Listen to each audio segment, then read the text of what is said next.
Michael Spies, Katwinchar, you've just been talking to Roger Badham. What's the weather looking like for you guys? The early part of the race is great. I guess the whole thing that's going to govern, the winner of the Tattersalls Trophy is how long the big boats slow up and how, the models aren't in complete agreement. They're getting closer. Roger's wooed towards the access model at this stage. That has slightly more, the doldrums slightly longer or transition slightly longer.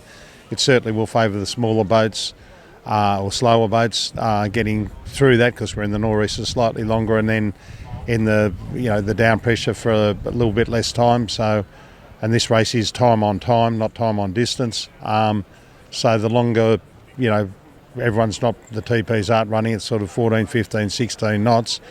The meter's ticking our way. If they slow right up, it's a bit like being the taxi driver at the red light. The meter's still ticking, but you're not going anywhere. So, yeah. Could be interesting. Yeah.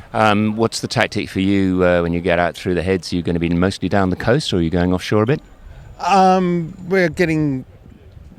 We've had a lot of people working on the current, talking to local fishermen, etc., and trying to get a reasonable gauge on there. We've done our own reconnaissance out there.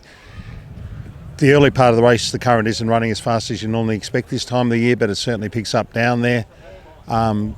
Favourable current for us is, a much larger percentage of getting down there the coast quicker than, say, a big boat. If we're chuffing along at 6.5, 7 knots and there's 2 knots of current, well, it's better part of a third, whereas Wild Oats doing 15 knots, well, it's 2/15, 1/7. So, I think it'll be rumline or thereabouts, and then it'll become a pressure game tonight.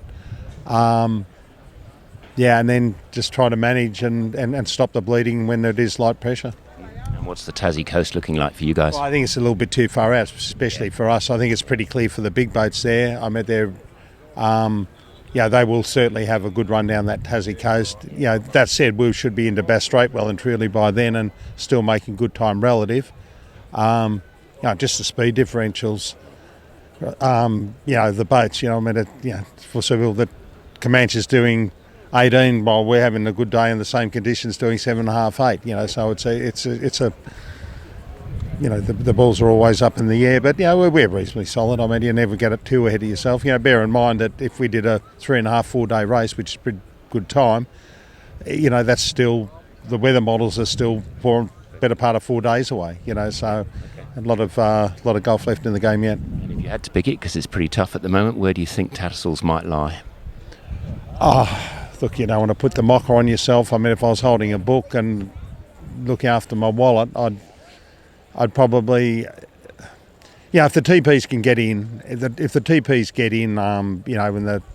2 day 5, 2 day 6 period, and assuming they've beaten, they'll beat the big boats at that quite clearly, and arguably the 60s, the Alive's a canting keel boat, where she's not full cant, she's paying that, the legacy of that, that rating, that speed benefit, even though it's not a speed benefit that at that time, the TPs should have, and that the thing is, there's 6, 7 good programs of those running.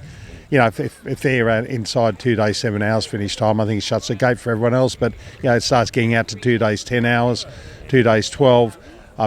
It could certainly be a small boat race, but no boat's ever won the Tattersalls without winning the division first, and that's got to be your first goal. Great, thanks very much, Mike, and good luck with the race. No, my pleasure.